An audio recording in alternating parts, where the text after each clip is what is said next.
Capitolul 14. Îngăduința creștinească. Primiți bine pe cel slab în credință și nu vă apucați la vorbă asupra părerilor îndoielnice.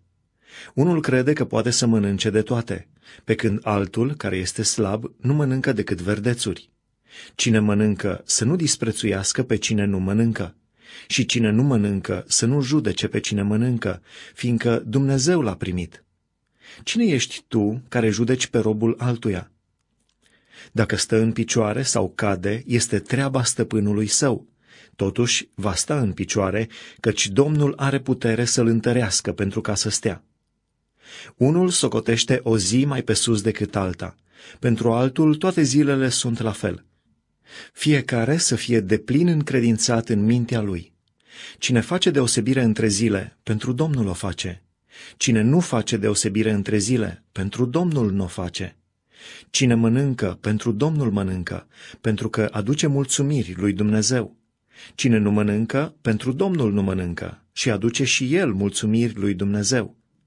În adevăr, niciunul din noi nu trăiește pentru sine și niciunul din noi nu moare pentru sine. Căci dacă trăim, pentru Domnul trăim și dacă murim, pentru Domnul murim. Deci fie că trăim, fie că murim, noi suntem ai Domnului. Căci Hristos pentru aceasta a murit și a înviat, ca să aibă stăpânire și peste cei morți și peste cei vii. Dar pentru ce judeci tu pe fratele tău? Sau pentru ce disprețuiești tu pe fratele tău? Căci toți ne vom înfățișa înaintea scaunului de judecată al lui Hristos.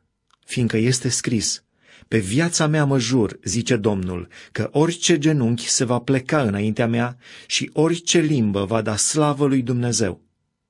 Așa că fiecare din noi are să dea socoteală despre sine însuși lui Dumnezeu. Să nu jignim pe fratele nostru.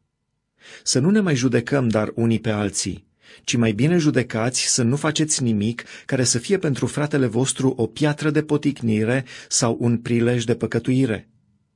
Eu știu și sunt încredințat în Domnul Isus că nimic nu este necurat în sine și că un lucru nu este necurat decât pentru cel ce crede că este necurat. Dar dacă faci ca fratele tău să se mâhnească din pricina unei mâncări, nu mai umbli în dragoste. Nu nimici prin mâncarea ta pe acela pentru care a murit Hristos. Nu faceți ca binele vostru să fie grăit de rău. Căci împărăția lui Dumnezeu nu este mâncare și băutură, ci neprihănire, pace și bucurie în Duhul Sfânt. Cine slujește lui Hristos în felul acesta este plăcut lui Dumnezeu și cinstit de oameni. Așadar, să urmărim lucrurile care duc la pacea și zidirea noastră. Să nu nimicești pentru o mâncare lucrul lui Dumnezeu. Drept vorbind, toate lucrurile sunt curate. Totuși, a mânca din ele, când faptul acesta ajunge pentru altul un prilej de cădere, este rău. Bine este să nu mănânci carne, să nu bei vin și să te ferești de orice lucru care poate fi pentru fratele tău un prilej de cădere, de păcătuire sau de slăbire. Încredințarea pe care o ai, păstrează-o pentru tine înaintea lui Dumnezeu. Ferice de cel ce nu se osândește singur în ce găsește bine. Dar cine se îndoiește și mănâncă, este osândit, pentru că nu mănâncă din încredințare. Tot ce nu vine din încredințare e păcat.